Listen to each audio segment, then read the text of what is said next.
Jurnal ini kan memang menjadi bagian yang tidak terpisahkan dari kita para akademisi, baik mahasiswa S1, mahasiswa S2, mahasiswa S3, bahkan yang sudah profesor sekalipun juga nguplek-upleknya itu jurnal.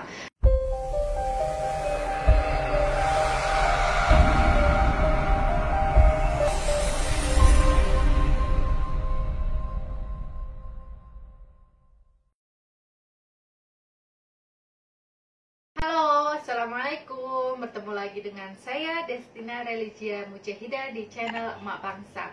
Kali ini kita akan membahas tentang proses review jurnal gitu. Jadi bagaimana sih cara mereview jurnal itu?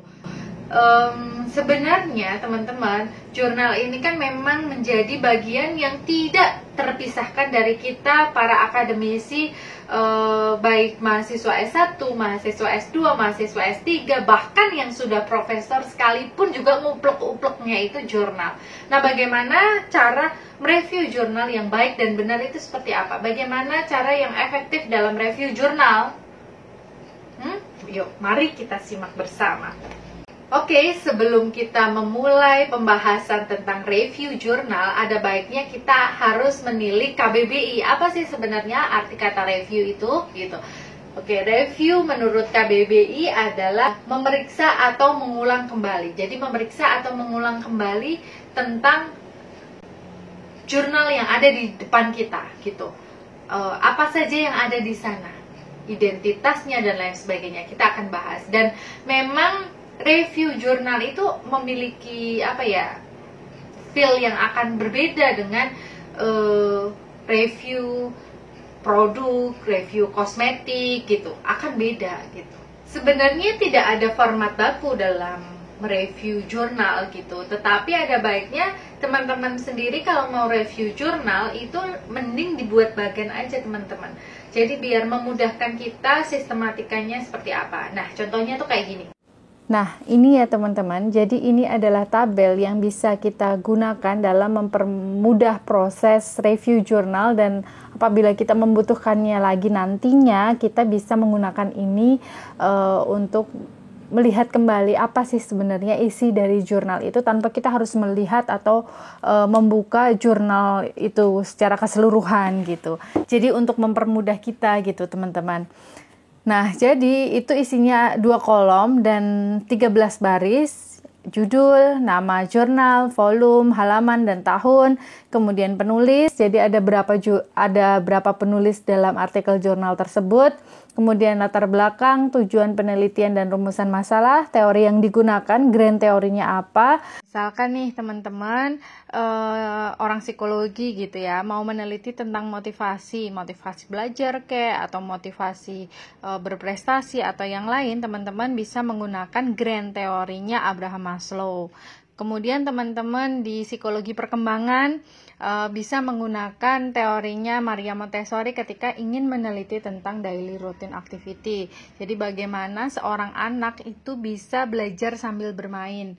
Jadi menyisipkan pelajaran ke anak usia dini itu dengan cara bermain. Jadi bagaimana bermain yang menyenangkan tetapi itu sekaligus dapat menjadi sarana pembelajaran untuk mereka. Misalnya belajar tentang warna, belajar bentuk, kemudian belajar angka dengan misalkan menggunakan dadu raksasa, ular tangga raksasa begitu. Kemudian contoh lain, teman-teman yang memiliki peminatan psikologi sosial, misalnya ingin meneliti tentang identity, mau meneliti tentang self, mau meneliti tentang social identity dan personal identity, teman-teman bisa menggunakan teorinya dari teori dari Touchwell, teori tentang identity. Jadi harus ada grand teorinya teman-teman. Nggak bisa kita cuman ngambil pendapat dari peneliti A, peneliti B tanpa ada grand teorinya. Grand teori ini biasanya ada di buku-buku jadul gitu ya, buku-buku tahun lama gitu. Tetapi tidak selalu teman-teman. Jadi mungkin memang teorinya Touchwell, teorinya Maslow, teorinya Piaget, kemudian teori dari psikoanalisis itu kan memang teori-teori jadul dan itu grand teori gitu. Tetapi kalau teman-teman mau meneliti sesuatu yang up to date seperti daily routine activity punyanya Maria Montessori kan masih tahun-tahun ini, maksudnya belum tahun jadul seperti teorinya psikoanalisis dan lain sebagainya itu gitu ya.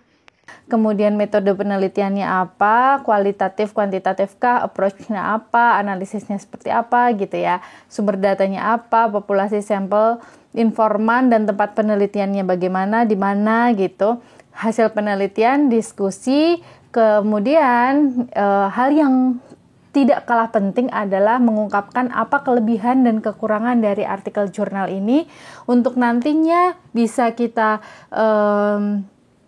jadikan bahan referensi agar penelitian kita bisa lebih baik dari penelitian tersebut, agar kesalahan-kesalahan atau kekurangan-kekurangan dari artikel itu tidak terulang kembali di sampel kita, di informan kita, di saat kita mengambil data penelitian gitu ya teman-teman semuanya. Nah, ini adalah beberapa alamat untuk mencari jurnal atau artikel jurnal internasional. Ada beberapa, teman-teman bisa jadikan ini sebagai bahan rujukan kalian semua dalam mencari artikel jurnal.